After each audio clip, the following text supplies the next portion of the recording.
God bless you guys. Hope everyone's well. Um, so, um, I'm gonna apologize first for the noise that you're gonna hear in the background. The kids are out there. They might be fight. They might come out fighting. They might come out running and yelling. Who knows? But I just want to apologize in advance, and I wanted to make this video because God has prompted me to. Um, So, um, lately, with all the Black Lives Matters, and it's something that I've been pretty quiet about. And not because I have nothing to say, not because I feel any certain way. It's just I'm led by a higher power, and it just wasn't my time to speak. So God has prompted me today, and one thing that I remember I was praying to him, and I asked him, I said to him, what can we do different with the protesting? What can be done to make sure that there is an impact on whatever we do from now on for protesting for our brothers and sisters. And my specific question to God was, what did Martin Luther King do different? What did he do different that changed things, that moved hearts to see things differently? And God responded to me. He said, the thing is, people have eloquent words, people have degrees, people have,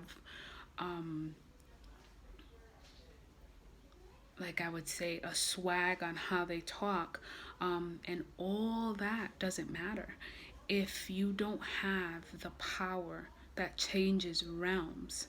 And I'm not talking only about the physical realm, but I'm also talking about the spiritual realm. If you don't have that power, you're protesting in vain. So, and as he showed me, he said Martin Luther King was a very strong and powerful man that used words, but his words had something that a lot of people don't have nowadays, and it's called the power of God. He was a child of God. Not only that he was a child of God, but also he was filled with the power of the Holy Spirit. So, with that said, I can tell you, you can protest until you're blue in the face. You can probably put more than 1,000,000 people together, but if the power of God isn't in the midst of it, nothing will change. Nothing is going to change. We need to put God in the center of it all so that we can see change, so that we can see something that it is a curse, it is a chain that has come from thousands and thousands and thousands of years before us. And we're not going to see change unless we put God first. We don't have the power to change this. We don't have the power to be able to change a man's heart. Only God does. Only God can change a deceiving heart. Only God can change a heart that has been corrupted by racism. He's the only one that can do that. He's the only one that can give us a new heart. He's the only one that can change the way we think. So I suggest you, whenever you go out there to protest, make sure you pray first. Make sure you're fasting. And a lot of people are saying it. Oh yeah, I'm doing this. I'm fasting and I'm praying and I'm doing this. That's another thing. When you fast and pray for any situation, make sure that you close your door of your room right behind you. And with that said, I'm saying, do not let the world know what you're doing. At the end of the day, who are you trying to please? Are you trying to please man or the world? Because at the end of the day, what you're doing is you're getting applaud by man, by society. You're already getting your reward.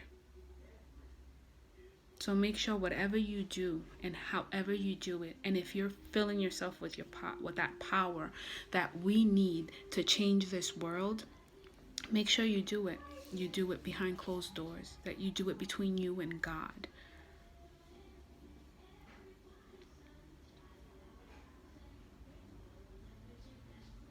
And this is a higher power. This is a warfare that if you're not ready and you're not filled with the Spirit, you are wasting your time. So I ask and I pray and I beg that we need to turn back to God first. I don't know if you've noticed, but every situation that has happened this year, it's out of our hands. There's nothing we can do. And there's only one reason for that. It's so that we can turn back to the Almighty, to the one that can do it all, to the one that has control over it all, is God. We can't do anything. We can't change pandemics. We can't change racism. We can't do anything if it's not with Him. So I ask you that today would be the day that before we do anything, and before we decide to protest, and before we decide to come down on other people because they're not protesting or speaking up, because that's another thing. I've seen a lot of coming back and forth of, well, you must be racist because you're not saying anything.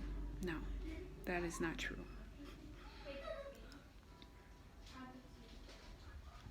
You have to be wise.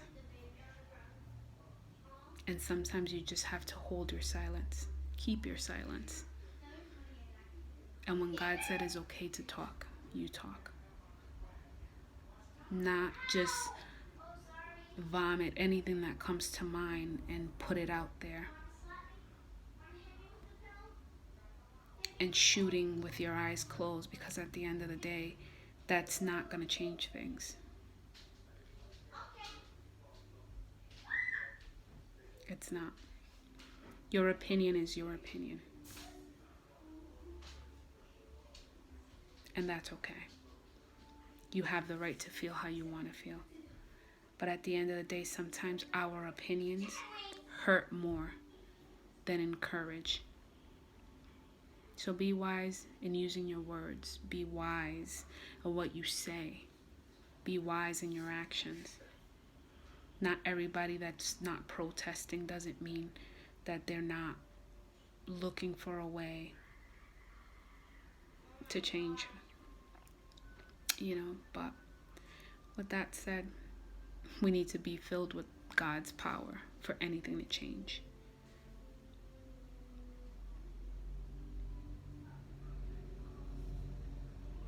And I just pray that today would be the day that we change our strategies. That instead of, with all our elegant words and all our actions, and we have to make sure that we put God in the midst of it all. He's first, He's last, He's second, He's third. Love your neighbors as you would love yourself, He says.